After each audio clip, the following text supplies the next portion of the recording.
আপনি যদি নতুন একজন ইউটিউবার হন তাহলে এই ভিডিওটা শুধুমাত্র আপনার জন্য। আমরা যখন ইউটিউব জার্নিটা শুরু করি তখন আমরা কি করি, আমরা বিভিন্ন রকমের মোটিভেট নিয়ে আমরা ভিডিওটা তৈরি করতে শুরু করি।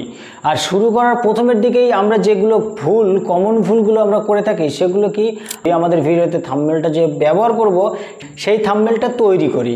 সেই থাম্বনেলটা তৈরি করতে গিয়ে আমরা বেশ কিছু মিস্টেক আমরা করে ফেলি। ভিডিওর মিডিলে কোন কোন বিষয়গুলো রয়েছে সেইগুলো কি করি, আমরা সম্পূর্ণ পরিমাণে আমরা থাম্বনেলের মধ্যে দেওয়ার চেষ্টা করি। তো আমরা এই জায়গাতে আমরা মেন ভুলটা করে ফেলি যে আমরা এমন কিছু দেখাচ্ছি সেই বিষয়টা না দেখিয়ে আমাদেরকে এমন কিছু লিখতে হবে, সেখানে প্রকাশ করতে হবে যাতে আমাদের সেই ভিডিওটাতে যখন ক্লিক করবে সেই অংশটাকে বারবার যেন দেখার চেষ্টা করে। এতে কি হবে, এতে আপনার চ্যানেলের ওয়াচ টাইমটা একটু দীর্ঘায়ু হবে। প্রতিটা দর্শক যদি 1 মিনিট করে আপনার পেছনে সময় দেয় তাহলে একটা সময় দেখবেন 100 জনে মোটামুটি 100 মিনিট সময় দিয়েছে। তো এইভাবে কি করতে হবে, আমাদেরকে এই ভুলটা করা যাবে না যে ভিডিওর মিডিলে কি রয়েছে বা কোথায় কি রয়েছে সেই বিষয়টাকে আমাদেরকে লক্ষ্য করে আমাদেরকে থাম্বনেলটা তৈরি করতে হবে। সেই বিষয়টাকে রেখে যদি আমরা থাম্বনেলটা তৈরি করি তাহলে অনেকটা বেটার হবে। আর আপনি যদি সব কিছু থাম্বনেলের মধ্যেই বলেই দেন তাহলে আর কি করবে, আর নেক্সট জনের যখন কাছে পৌঁছাবে তখন আপনার ভিডিওটা সে দেখেই পোস্টাল দেখেই বুঝতে পারবে যে এই ভিডিওতে এই বিষয়গুলো রয়েছে, সে তখন কি করবে, তখন আর ক্লিক করবে না।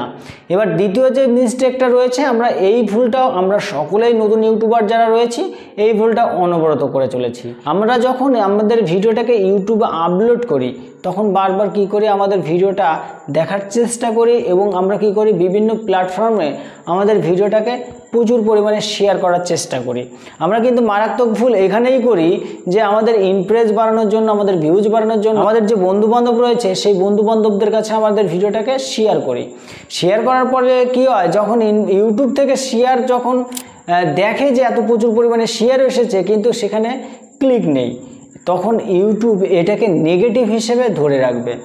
তো এই নেগেটিভটাকে ধরে রাখার পরে কি হবে, যখন আপনার ভিডিওটা পরে নেক্সট টাইমে আপনি আপলোড করবেন তখন দেখবেন আপনার ভিডিওতে ইন্টারেস্টটা দ্রুত গতিতে কমতে শুরু করেছে।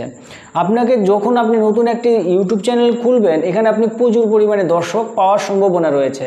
আপনি যদি সঠিক কাজগুলো করেন তাহলে দেখবেন প্রচুর পরিমাণে অডিয়েন্স অটোমেটিকলি আপনার চলে আসবে। এবার যে 3 নম্বর কি ভুল রয়েছে, আমরা যাদেরকে দেখে আমরা ইউটিউবে আসার চেষ্টা করি তাদের ভিডিও কি লং হয়তো হতে পারে, যে 10 মিনিট 15 মিনিট করে ভিডিওটা তারা করছে কিন্তু তাদের ভিডিওটা ভাইরাল হচ্ছে। এর পিছনে ছুটে আমরা কি করি, আমাদের যে মেন জিনিসটা দেখানোর আছে সেই জিনিসটাকে না দেখিয়ে অকারণে আমাদের ভিডিওটাকে প্রচুর পরিমাণে বড় করে ফেলি এবং যে ইউটিউবারকে দেখে আমরা ইউটিউবে এসেছি তাকে আমরা প্রচুর পরিমাণে কপি করার চেষ্টা করি। এই যে কপি করার চেষ্টাটা আমরা যে করি তো এটা একটি নেগেটিভ পয়েন্ট। আপনি যেহেতু দেখবেন যে আপনি বড় একটি চ্যানেল কি করেছেন, সাবস্ক্রাইব করে রেখে দিয়েছেন, তো তারই ভিডিও একটি ছোট্ট চ্যানেলে অন্য কেউ করে যদি দেখায় তাহলে আপনি সেই ভিডিওটা দেখবেন না। আপনি যার কাছ থেকে যেটা রেসপেক্ট করেন তার কাছ থেকে আপনি সেটা পাওয়ার চেষ্টা করবেন।